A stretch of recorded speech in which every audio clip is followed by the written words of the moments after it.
Oh. Bah voilà, je vais chialer, ça y est. Ok, ça va être un peu deep. Recouche pas avec ton ex. Le premier, je dirais de faire tout simplement. Parce que souvent, on passe beaucoup de temps à douter de nous, de ce qu'on fait, et on finit par ne pas faire parce qu'on a peut-être peur du regard des autres. Donc faire, quitte à ce que ça soit nul, parce que même si c'est nul, t'apprends quand même quelque chose. Donc toujours de faire. Et deuxièmement, c'est compliqué de dire ça, mais en fait, suis ton instinct. Dans la vie, en fait, il y a plein de gens qui vont donner des conseils. Des gens salariés ou pas salariés, des artistes ou pas. Mais en fait, à la fin de la journée, il y a que toi qui sais où tu vas et ce que tu veux. Donc en fait, écoute-toi un peu plus. Mais c'est pour ça, je pense aussi qu'il faut faire ce travail de où est-ce que je veux aller, au minima, pour justement se faire plus confiance. T'es sur la bonne voie. Regrette pas, avance, tranquillement. La vie, c'est pas un sprint, c'est un marathon. Donc continue de marcher, reste pas statique. Mais le principal, ça serait écoute-toi et prends le temps pour toi. Ça serait de prendre le temps. Aujourd'hui, on n'a plus le temps. Donc quand tu le prends, prends-le bien, prends-le correctement. C'est précieux et écoute-toi. Bah voilà, je vais chialer, ça y est. Je pense que c'est ne sois pas trop impatiente, vraiment. Parce que j'ai peut-être eu tendance parfois à me rendre malade de vouloir tout faire trop vite et de tout savoir et de tout gérer et de me comparer. Et donc voilà, prends le temps et ne te compare pas. Genre fais juste ton bout de chemin à toi et petit à petit, tu trouveras ta place et tout le monde, il y a une place pour tout le monde. Voilà, c'est ça que je me dirais. Continue, ça va aller. Franchement, ça va le faire. Persévère. De toute façon, on n'a pas le choix. C'est ça ou ça. Et aussi, franchement, c'est bien ce que tu fais. Ne surtout pas douter de ce que je peux faire. Et même que ce soit pour vous aussi, ne jamais douter de vous. C'est très important et surtout de garder le moral. Soyez confiants quoi. C'est un conseil que je pourrais me donner encore maintenant, mais c'est d'éviter de se rabaisser constamment. Parce qu'en vérité, je pense que si notre travail est mauvais, on va nous le dire à un moment X ou Y et on va s'en rendre compte à un moment X ou Y. Et la meilleure façon de réussir à faire quelque chose que l'on aime et que les autres aiment, c'est avant tout en fait d'aimer son taf quoi, et de vraiment y donner le maximum, d'y donner tout son cœur. Et je pense qu'à partir de ce moment-là, on peut réussir à faire quelque chose de bien. Ok, ça va être un peu deep. Non, je pense que je dirais d'accepter les moments de doute aussi. Enfin, tu vois, quand tu regardes quelqu'un que t'admires et qui a réussi, tu te dis waouh, incroyable, et tu vois que les moments de réussite. Mais en vrai, il y a tellement de moments de creux, tu vois. Les moments où tu fais rien, tu t'en veux de rien foutre. Les moments où t'es en galère, tu as l'impression de faire du surplace. Bah en vrai, chéris ces moments-là aussi, quoi. Parce que c'est ça qui te permet d'avancer. Qu'il faut moins souffrir dans le process. Laisser tomber un peu l'orgueil et pas trop penser au regard des autres. Et se lâcher, et même si en fait chaque process est vraiment, pour ma part en tout cas, super compliqué, douloureux, plein de doutes et de là, et ben en fait ça finit toujours par se faire, ça finit toujours par arriver. Donc autant essayer de kiffer au max pendant le faire quoi, le moment du faire. Je pense que je lui donnerais comme conseil d'être plus ouvert, de s'en foutre encore plus de la vie des autres et juste de faire les dessins dont j'ai envie, de parler des sujets dont j'ai envie et de pas trop attendre avant de penser que je suis plus mature ou que je suis plus légitime de parler de ce genre de sujets, juste de les faire et de pas se poser de questions, de moins se poser de questions en tout cas. De persévérer, parce que c'est vrai que j'ai eu plein de coups de mou parce qu'en fait j'ai fait une phobie scolaire notamment quand j'étais en DN Maths. Et j'y croyais pas du tout que je pourrais un jour devenir artiste et quitter le design. Donc de persévérer et vraiment un jour ça va aboutir, même là moi de maintenant parce que je suis pas du tout encore là où je veux, donc faut y aller quoi. Je pense que ça aurait été de pas hésiter à se lancer, même si pour l'instant j'ai qu'une petite commu, etc. Je me suis rendu compte que même avec, je sais pas, 100 abonnés, 200 abonnés, il y avait quand même des gens que ça touchait, pour qui ça avait du sens et qui t'encouragent dans tous les cas. Et il n'y a rien de plus valorisant, je pense. Et puis ça t'encourage aussi à continuer à faire ce que t'aimes en te disant que ça sert pas à rien et que si ça te fait plaisir, c'est cool quoi. T'inquiète pas, le Covid va passer.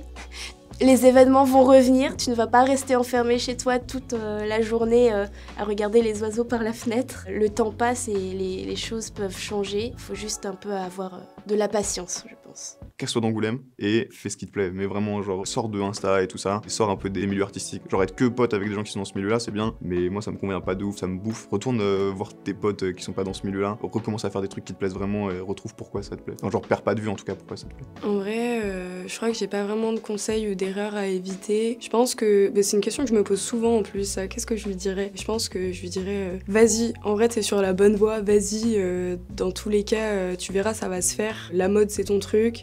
La musique c'est ton truc, te pose pas trop de questions, vas-y. Et peut-être aussi, en vrai va pas à l'école, mais toute expérience est bonne à prendre, donc fais ce que tu penses qui est bon pour toi. Je lui foutrais 2 baffes.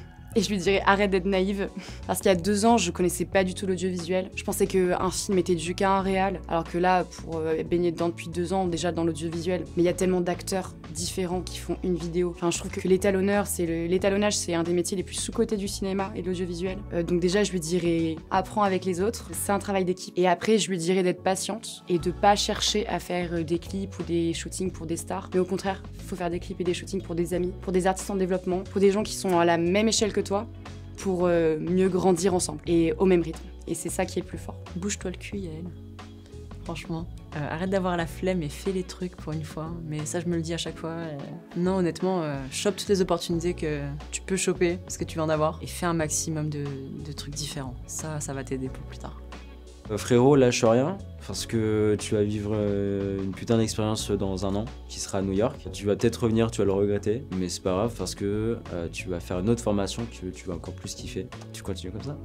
Néglige pas les réseaux sociaux, petit con.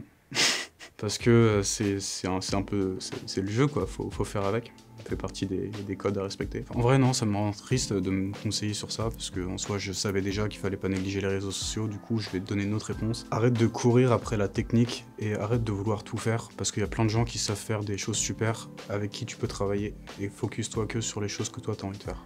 D'arrêter d'attendre après les autres pour faire quelque chose, de créer ses projets à soi et de tester plein de trucs. Parce que c'est vrai qu'il y a 2 ans, j'étais bloquée en mode ma vie et ma carrière, c'est comédienne. Et en fait, je m'éclate tellement avec une caméra dans les mains ou à diriger une équipe technique et à diriger des acteurs que franchement, testons les choses, quoi. Il y a 2 ans, c'était le Covid, c'était pas ouf. C'était une période chiante, il y a 2 ans. Moi, j'ai pas kiffé le Covid, je m'en rappelle. Et c'est justement en fait à cette période que j'ai décidé de laisser tomber la fac pour faire de la photo, de s'accrocher, quoi, de se dire que ça va marcher et que de toute façon c'est la meilleure des décisions puisque j'étais pas épanouie il y a 2 ans et que maintenant je le suis et qu'au final c'est tout ce qui compte, donc je préfère j'ai bien fait d'avoir fait le choix que j'ai fait et je regretterai pas d'avoir arrêté mes études pour ça. Tu sais que j'ai regardé les vidéos du coup de l'ancienne interview, j'ai envie de me baffer. Oh là là, putain, j'ai vraiment envie de me baffer. Surtout, je me dis, mais moi de l'époque, mais jamais j'aurais pensé que j'arriverais à ça. Physiquement, je parle pas de mon travail, de machin. Ça va pas ou quoi? Genre, taré la meuf, tu vois. Jamais j'aurais pensé que j'aurais les couilles de faire ça. J'ai les cheveux bleus, vraiment la L parfaite, j'ai un sarouel, c'est bon. Enfin, genre, mais parce qu'on s'en fout en fait. Donc, ouais, je pense que c'est ça. Juste, qu'est-ce qu'on s'en prend? Qu'est-ce qu'on s'en prend? Fais-le, fais. On s'en fout. Tu vas avoir besoin des autres pour que ton projet grandisse. Un projet, c'est jamais quelque chose de seul. Néanmoins, va falloir que tu travailles, va falloir que tu montres aux autres l'envie que tu as.